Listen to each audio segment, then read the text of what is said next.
Welcome to Discovery Garden Nong Khai. My name is Hans Fritschi. This morning, after a night with more rain, a catastrophe happened. I was sitting at my desk, doing the usual computer stuff at 7:43 when I heard a noise like this.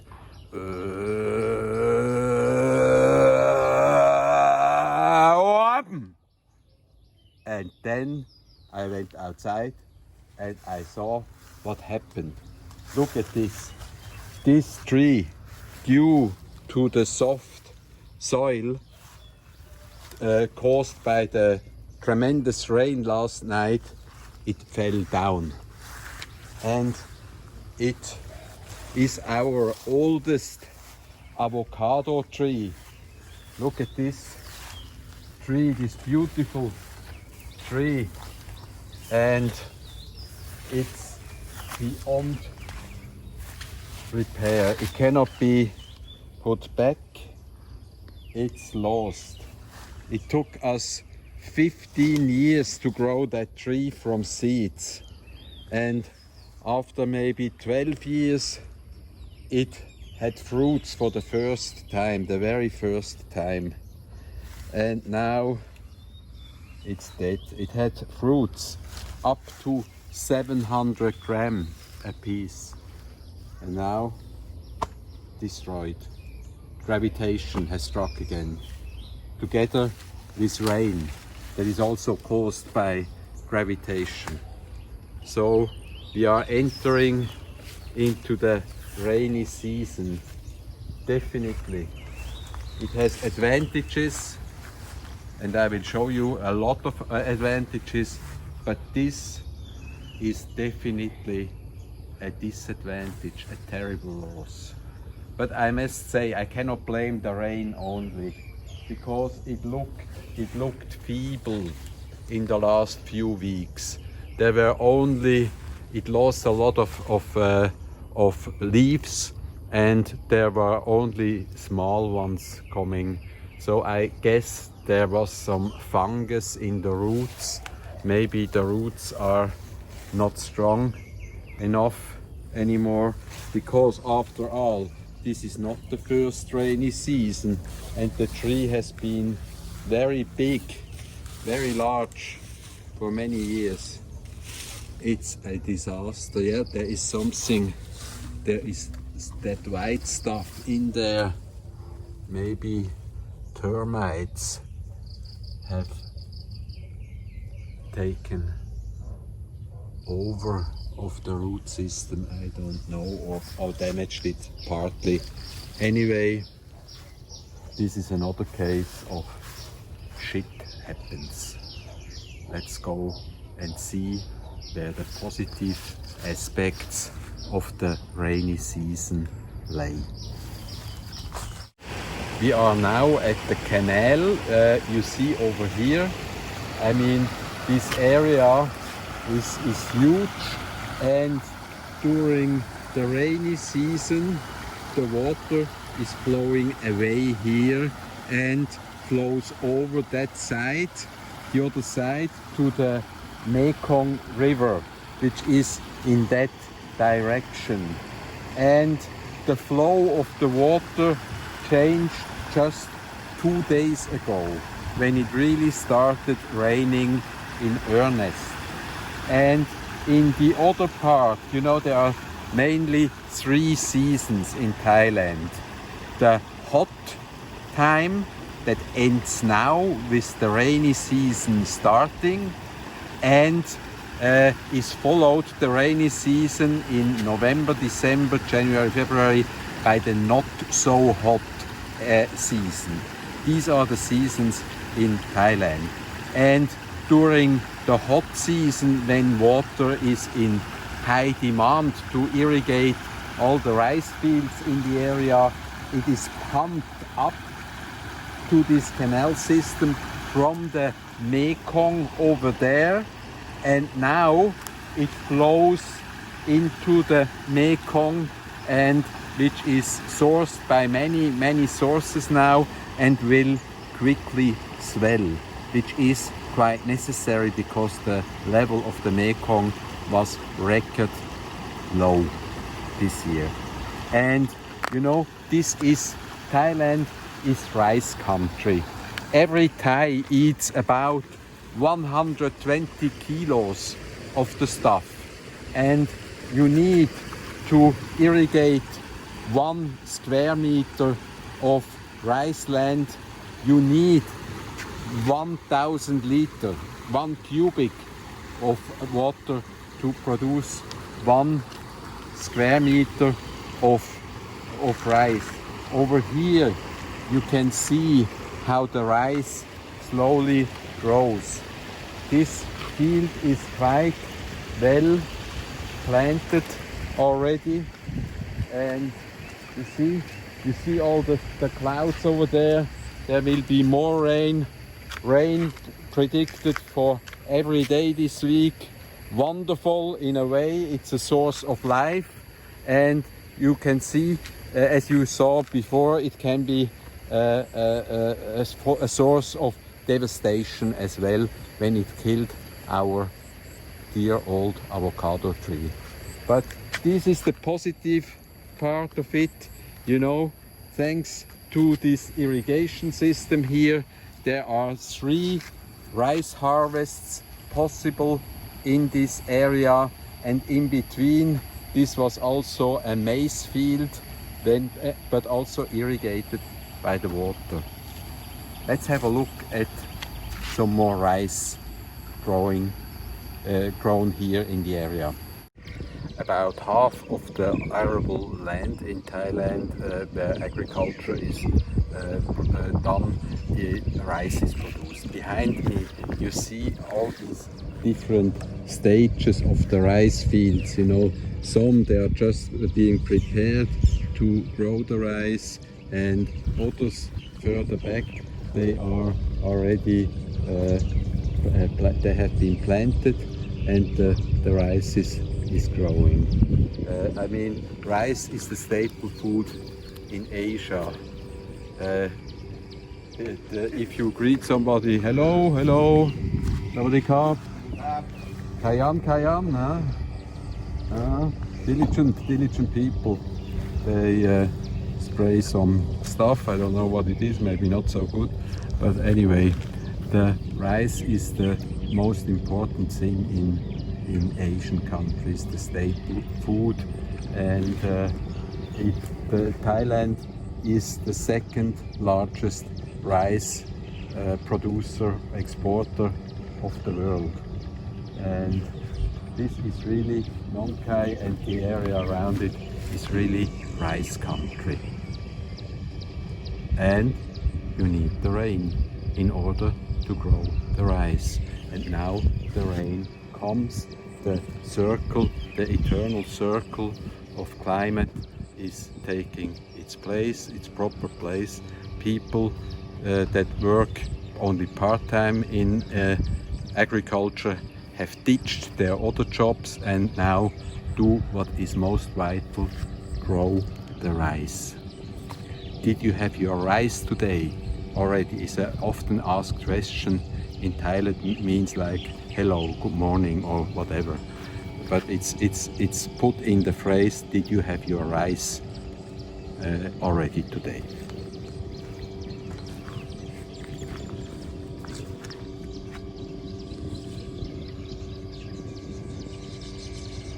Okay, in the background you can hear one of the pumps pumping the water.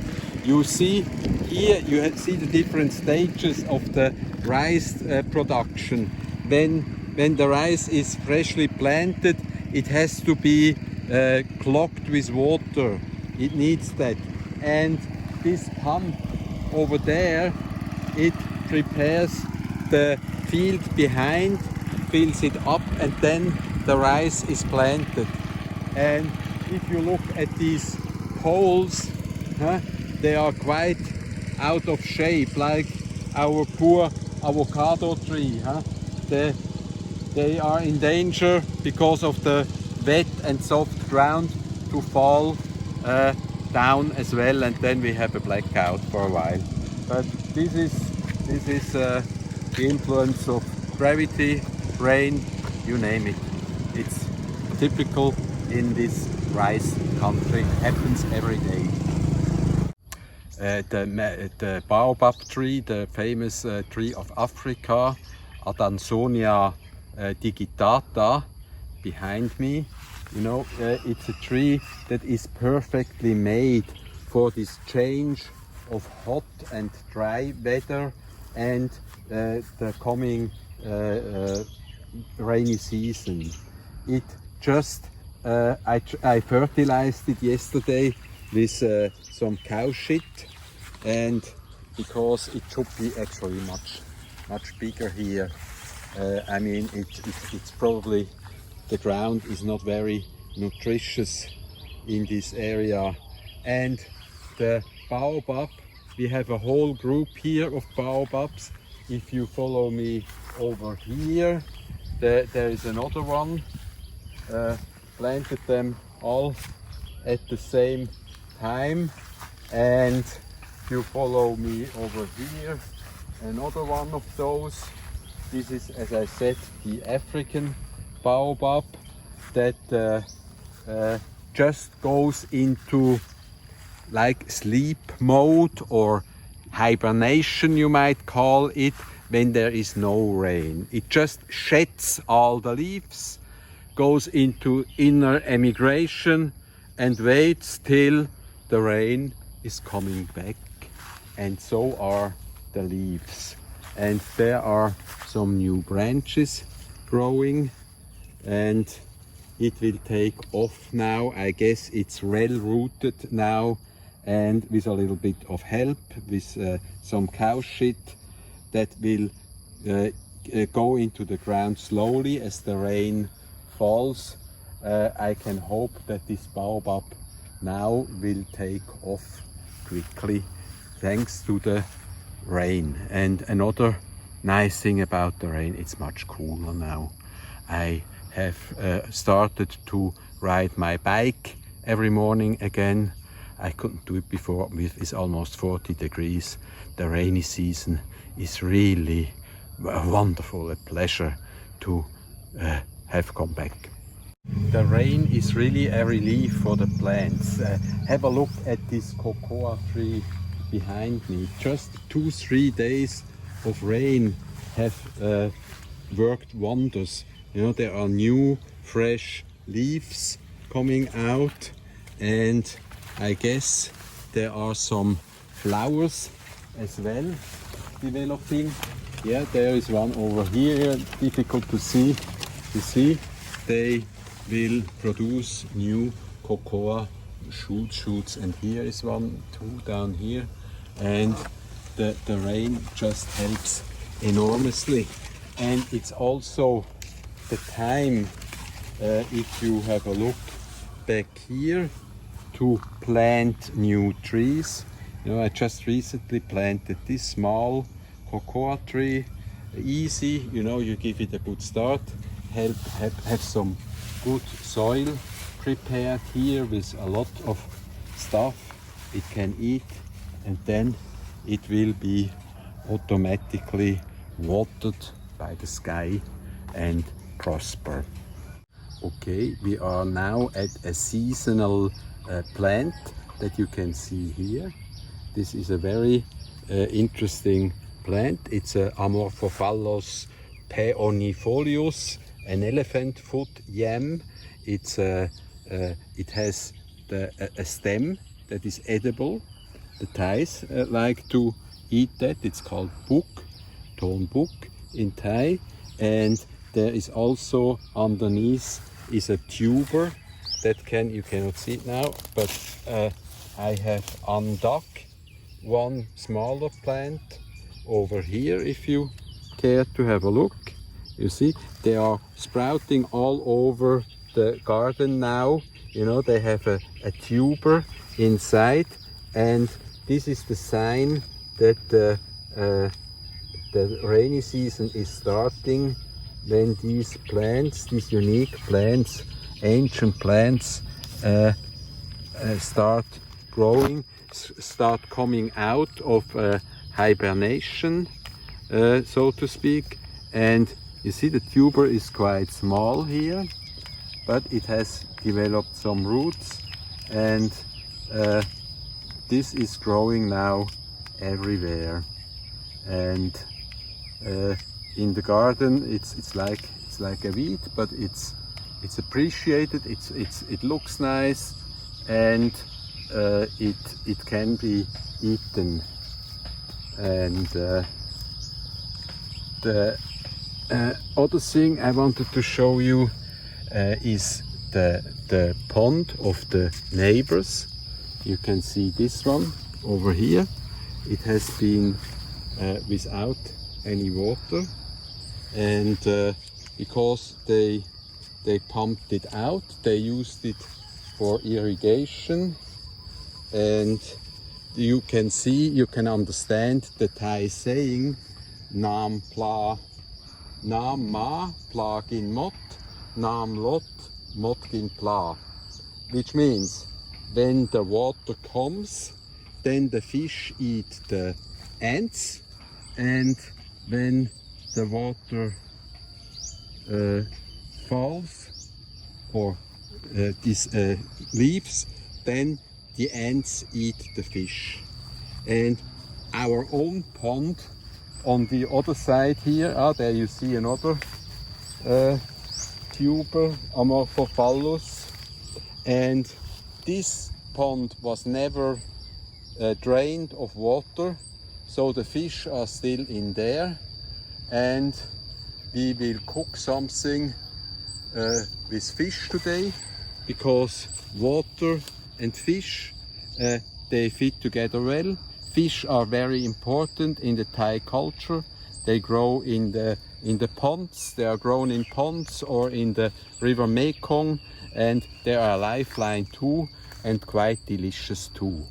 Let's go and cook something nice to console us for our loss of this beautiful avocado tree that we lost due to the rainy season. Okay, we talked a lot about water today, and what is closer to water than fish. This is their element. And what is, on the other hand, closer to eating fish than mayonnaise. And we are going to make a real homemade mayonnaise, and it's not difficult at all, and it's so tasty. You probably will never eat a bought mayonnaise, an industrial mayonnaise, because simple and good and easy. All we need is 2 egg yolks, and we add some mustard.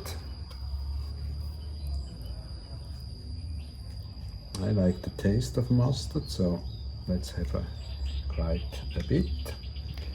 And important is that the mayonnaise, the egg yolks and the mustard have the same temperature, and also the oil we are going to add later. That is, otherwise it will not work out, it will fall apart. And okay, that's not spoiled, but it's not beautiful, it's not nice. Now we start mixing this carefully.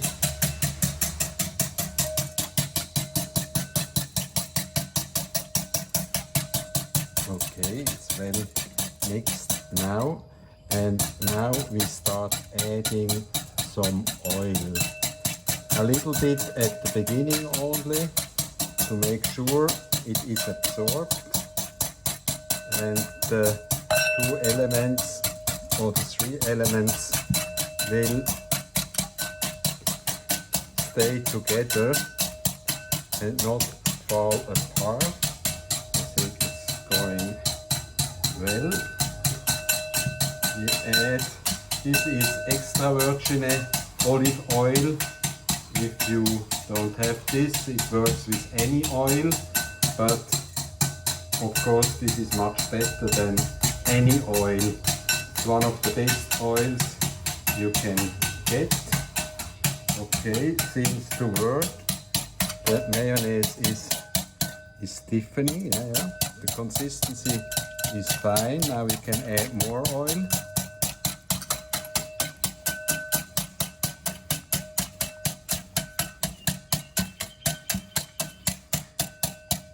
Yeah, a little bit more.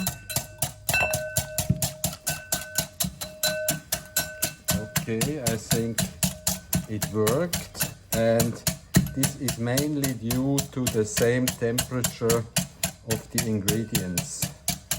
Nice color, isn't it? Really, and stiffening up. And what we do now is adding some lemon juice. And okay, a little bit more. Can add more later on, we can taste it, and you will see when I start working on it, the color has changed. It's much lighter now, but still no problem with the consistency.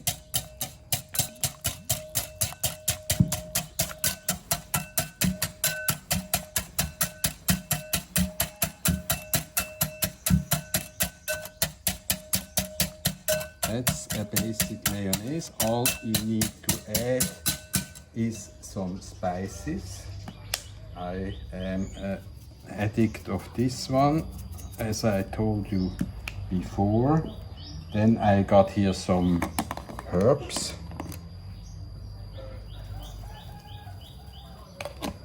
And of course pepper should go inside as well. And maybe some Machi, die Streuwürze. Okay, let's see if there is no problem. No, no problem.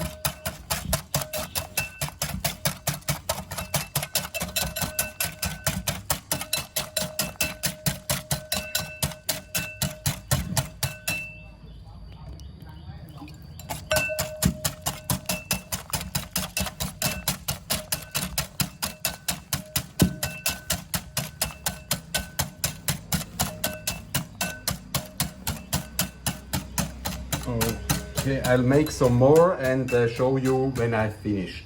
Okay, you see I have made quite a lot of this delicious mayonnaise, which we can... Excellent, excellent. Now what we can do with it is we just fill it in a jar and keep it in the fridge for about 4 days. I would not keep it longer because there's only egg inside that has not been boiled. So that's a possibility, but we are using half of it we store and half of it, so good. Anyway, we are going to cook something that is called tonnato. The Italian original recipe is vitello tonnato. This is roast veal, thinly sliced and covered with tuna mayonnaise, as tonnato could be translated into English. How do we make the tuna mayonnaise? We take a can. You can buy these tuna pieces in brine. We have thrown away the brine. Then we throw it in here, in the blender. Add some pieces of garlic. This is very mild garlic in Thailand, so we can use a lot. Then we might add a few capers. We will keep some for the garnish as well. And then we add some of this wonderful mayonnaise. Actually, if we didn't want to make mayonnaise, we could have thrown the egg yolks in here right from the start, because the consistency is not so important with Tonnato. So, okay, that should do. Maybe we add a little bit more oil to it. We have to see that we get a consistency that is pasty but a bit more firm.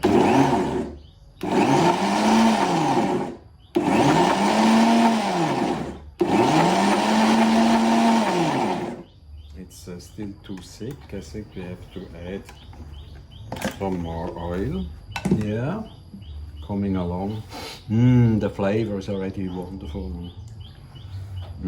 So it's such a simple sauce and so good. Huh?